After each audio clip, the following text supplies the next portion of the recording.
Jingfu. And number 4. Yang terlalu perbezaan kelebihan fizikal menyebabkan Kimberly mudah mendapatkan jaringan lagi.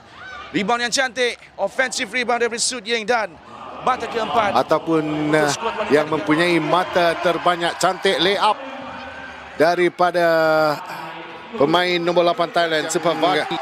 Malaysia menyasarkan 2 pingat untuk kategori 3 on 3 dan juga 5 on 5. Dua mata gagal. Sinjitan 7 saat. Cantik.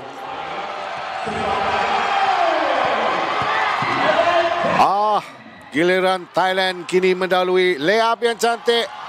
Diberi sedikit ruang, dia akan terus membuat percubaan. Jarang-jarang